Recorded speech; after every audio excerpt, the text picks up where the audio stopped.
সীমানা পুনর্বিন্যাসের প্রতিবাদে ফরিদপুরে সড়ক রেলপথ অবরোধ, ঢাকার সাথে ২১ জেলার যোগাযোগ বিচ্ছিন্ন, চরম ভোগান্তি। বাগেরহাটে ডিসি অফিস ঘেরাও।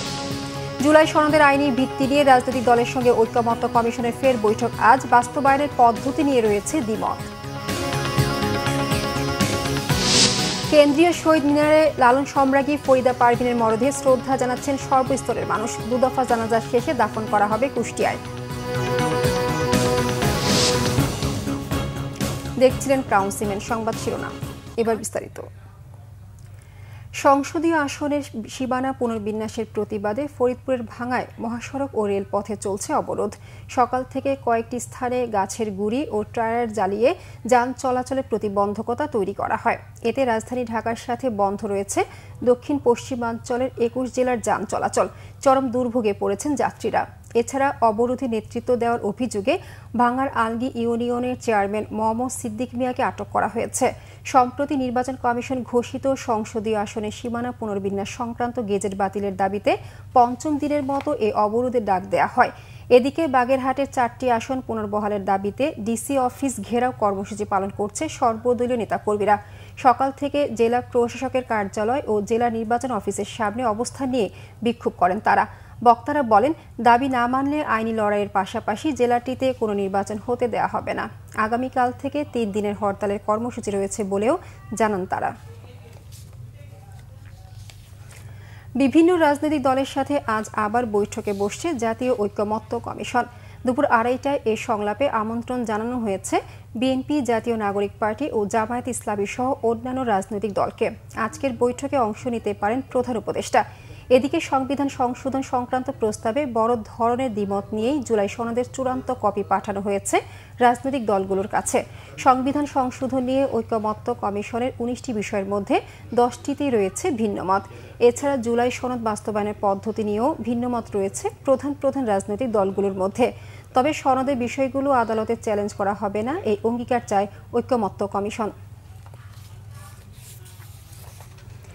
কেন্দ্রীয় শহীদ মিনারের লালন সম্রাজ্ঞী খ্যাত সঙ্গীত শিল্পী ফরিদা পারভীনের মরদেহে শ্রদ্ধা জানাচ্ছেন সর্বস্তরের মানুষ।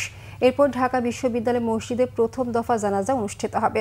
মরদেহ কুষ্টিয়া নেওয়ার পর দ্বিতীয় দফা জানাজা শেষে বিকেলে পৌর কবরস্থানে দাফন করা হবে। শনিবার রাতে রাজধানীর একটি হাসপাতালে মারা যান কিংবদন্তি লোকসঙ্গীত শিল্পী ফরিদা পারভীন। তার মৃত্যুতে শোক জানিয়েছেন প্রধান উপদেষ্টা ডক্টর মোহাম্মদ ইউনূস, বিএনপির ভারপ্রাপ্ত চেয়ারম্যান তারেক রহমান ও দলের মহাসচিব মির্জা ফখরুল ইসলাম আলমগীর। রিপোর্ট করছেন ইমরুল কায়েস।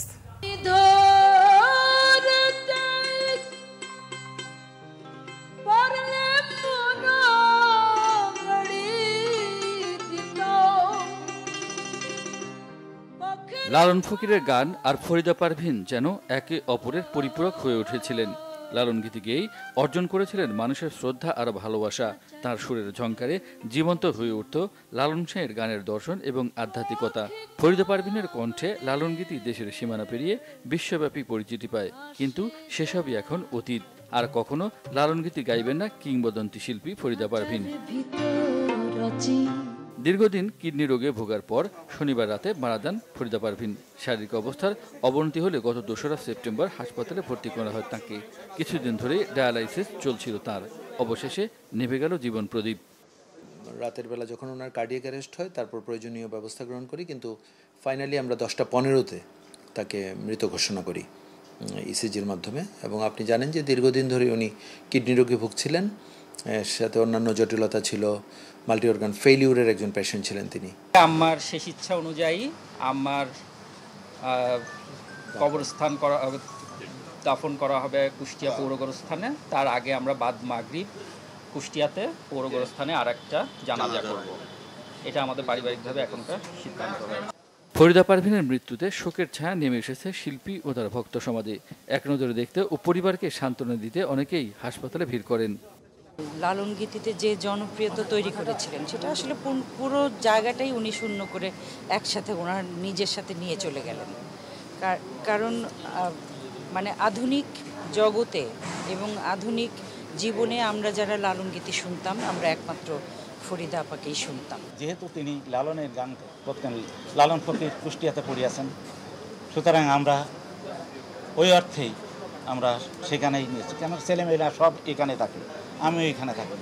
আমরা কতদিন পরে পরে যেতে পারবো জানি না, কিন্তু সারা পৃথিবীর মানুষ লালন ফকিরের আখড়াতে আসে, তখন অন্তত একবার বলবে যে আমরা ফরিদা পারভিনের মাজারটা একটু দেখে আসি। মৃত্যুকালে ফরিদা পারভিনের বয়স হয়েছিল ৭১ বছর। ১৯৫৪ সালে ৩১ ডিসেম্বর নাটোরের সিংড়া থানায় জন্ম নেওয়া ফরিদা পারভিন গানে গানে কাটিয়েছেন ৫৫ বছর। ১৪ বছর বয়সে ১৯৬৮ সালে ফরিদা পারভিনের পেশাদার সঙ্গীত জীবন শুরু হয়। ইমরুল কায়েস, বাংলা ভিশন, ঢাকা। ঢাকা সিলেট মহাসড়কে ৬ লেনের কাজ চলায় যাত্রীর চাপ বেড়েছে রেলের ওপর। তবে রেলের বগি ও ইঞ্জিন কম থাকায় সংকট দেখা দিয়েছে ট্রেনের টিকিটের। এতে দুর্ভোগে যাত্রীরা।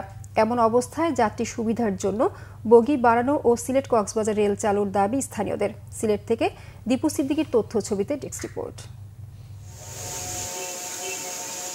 চলছে ঢাকা সিলেট মহাসড়কের ৬ লেনের কাজ। নিত্যদিনই রেলে চাপ বাড়ছে যাত্রীদের। এর সাথে রেলের বগি ও ইঞ্জিন সংকট। জানা গেছে প্রতিদিন ঢাকা ও চট্টগ্রামমুখী ৬টি ট্রেনে ৩৬০০ থেকে ৩৮০০ যাত্রী সিলেট রেলওয়ে স্টেশন থেকে যাতায়াত করেন। এতে ভোগান্তিতে তারা। টিকিট কালোবাজারিয়ে ভরে গেছে, ভোগান্তির শেষ নেই। বিগত ৩০ বছরে এই সিলেট রেলওয়ে স্টেশনে সিলেট রেলের সাথে ভালো কোনো একটি ইঞ্জিন সংযুক্ত হয় নাই। যেগুলি ট্রেন দেওয়ার কথা ছিল সেগুলি অতি তাড়াতাড়ি সেগুলি চালু করার দাবি জানাচ্ছি। সার্ভার জটিলতায় অনলাইনে টিকিট কাটা যায় না, কাউন্টারেও টিকিট মিলছে না, এমন অভিযোগ যাত্রীদের। বর্তমানে ঢাকা সিলেট রুটে মাত্র 4টি আন্তনগর ট্রেন চলাচল করছে। সিলেট চট্টগ্রাম রুটে চলছে 2টি আন্তনগর ট্রেন। ফলে যাত্রী চাহিদা মেটাতে হিমশিম খাচ্ছে রেলওয়ে কর্তৃপক্ষ। এছাড়া বন্ধের পথে রয়েছে সিলেট থেকে ছেড়ে যাওয়া একমাত্র মেইল ট্রেন সুরমা মেইল। বাস্তবিক অর্থে আমরা ট্রেনের টিকিট পাই না। ট্রেনের টিকিট সিন্ডিকেটের কারণে আমরা আসলে টিকিটই পাই না, যেতে পারি না। যদি আমরা সিন্ডিকেটে কিনতে যাই তাহলে যে দামে মূল দাম আর তাতে ডাবল 3 ডাবল দিয়েও অবশ্য পাওয়া যায় না। চিটাগাং রুটের সেম অবস্থা।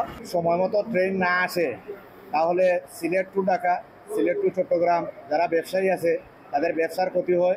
সিলেট টু কক্সবাজার ট্রেন চালু করলে আমাদের হাজার হাজার পর্যটক, সিলেটের পর্যটক কক্সবাজার যেতে পারবেন। এমন অবস্থায় যাত্রী সুবিধার জন্য বগি বাড়াতে ঊর্ধ্বতন কর্তৃপক্ষের কাছে চিঠি দেওয়া হয়েছে বলে জানান রেলওয়ে কর্তৃপক্ষ।